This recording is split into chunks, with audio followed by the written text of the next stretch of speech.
बड़ी मुश्किल से 2-3 दिन हुए होंगे रामलाल को आदर्श अध्यापक का पुरस्कार मिले। पुरस्कार मिलने के बाद सब खुश होते हैं, ये जनाब दुखी रहने लगे। किसे पता था कि पुरस्कार उनकी जान पर बनाएगा। अब वे हमारे बीच नहीं रहे। पत्नी पछाड़ खाकर गिर गई। जैसे तैसे उन्हें होश में लाया गया। पत्नी बार बार पुरस्कार को कोसती। एक बार के लिए बाहर उठाकर फेंकना भी चाहा, लेकिन घर के लोगों ने पुरस्कार का तिरस्कार करने से रोक दिया। इस पर पत्नी ने कहा, जब से ये मनहूस पुरस्कार आया तब से वो उखड़े उखड़े से रहते थे। न ठीक से खाते न ठीक से सोते, रह रह कर उठकर बैठ जाते। प्रशंसा पत्र में लिखी एक पंक्ति कि ये पुरस्कार आपके अध्यापन के लिए दिया जा रहा है, उसे बार बार दोहराते, बड़बड़ाते, झल्ला उठते, अजीब सा बर्ताव करते थे। रामलाल के शव के पास से एक पत्र मिला।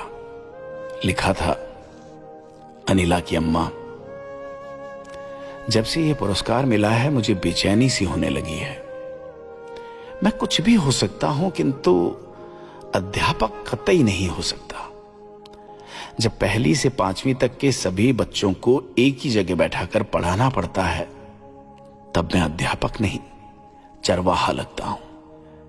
जब कोई माता पिता अपने बच्चे की पढ़ाई के बजाय दोपहर की बनी खिचड़ी की शिकायत करता है, तो मुझे रसोइया होने का एहसास होता है। बच्चे की कॉपी जांचने की जगह अरहर की दाल, सब्जियों की ताजगी और चावल में कंकड़ बीनने में व्यस्त हो जाता, तब मेरे भीतर का अध्यापक कब का मर जाता। खड़िया लेकर बोर्ड पर सिखाने की जगह मैं जरूरी प्रोफार्मा भरने में अपनी उपलब्धि समझने लगता। पाठशाला में पाठ पढ़ाने की बजाय शौचालय की साफ सफाई और रख रखाव करना मुझे सबसे जरूरी लगता। तब मैं सफाई कर्मचारी बन जाता। बच्चों के बनाए चित्र दुनिया को दिखाने की बजाय शौचालय के फोटो गूगल पर अपलोड करते हुए मेरे भीतर का अध्यापक घुट घुट कर मरने लगता। जांच अधिकारी जब बच्चों की पढ़ाई के बजाय शौचालय, रसोई घर की जानकारी मांगते, तब मेरे भीतर का अध्यापक शून्य हो जाता। 25 साल की नौकरी में अध्यापन के सिवाय मैंने सब किया है।